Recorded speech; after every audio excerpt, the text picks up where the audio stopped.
জি বাংলার পুবের ময়না ধারাবাহিকে এখন চলছে বেশ টানটান ভরা পর্ব। একদিকে রোদ্দুর ও ময়নার বিবাহিত জীবনে ছুঁচ হয়ে ঢুকে পড়েছে গুঞ্জা। অন্যদিকে গুঞ্জা বারবার ময়না থেকে রোদ্দুরকে দূর করতে চাইছে।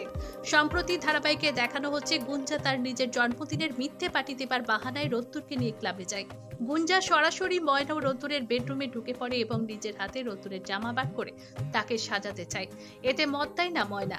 ময়নাকে গুঞ্জা শাসায় এবং তাকে বলে সে রোদ্দুরকে কদিনের জন্য ধার দিয়েছে মাত্র, তাই সে যেন নিজের সীমা লঙ্ঘন না করে। গুঞ্জার এই বাড়াবাড়ি পছন্দ করে না রোদ্দুরের বাড়ির লোকজন। তারা ময়নাকে নিজের হাতে সমস্ত কিছু সামলানোর পরামর্শ দেয়। অন্যদিকে জোর করে রোদ্দুরকে গুঞ্জা পার্টিতে নিয়ে গিয়ে তাকে ড্রিঙ্কের মধ্যে নেশার দ্রব্য মিশিয়ে রোদ্দুরকে খাইয়ে দেয়। রোদ্দুর সেটা খেয়ে প্রায় অচেতন হয়ে পড়ে। তখনই গুঞ্জা রোদ্দুরের কাছাকাছি আসার চেষ্টা করে, আর ঠিক এই সময়েই চলে আসে ময়না। সে গুঞ্জার কাছ থেকে রোদ্দুরকে ছাড়িয়ে গাড়ি করে বাড়ি দিয়ে যায়। নেশার করে রোদ্দুর ময়নাকে তার মনের কথা বলে। অন্যদিকে ময়নার সাহস দেখে অবাক হয়ে যায় গুঞ্জা। সে ময়নার উপর ভীষণ রেগে যায়। তাহলে কি ধীরে ধীরে কাছে আসবে এবার রোদ্দুর ময়না? গুঞ্জা কি মেনে নেবে সব? নতুন কি মোড় আসতে চলেছে রোদ্দুর ও ময়নার জীবনে? জানতে দেখুন পুবের ময়না শুধুমাত্র জি বাংলার পর্দায় প্রতিদিন সন্ধ্যে ৬টায়।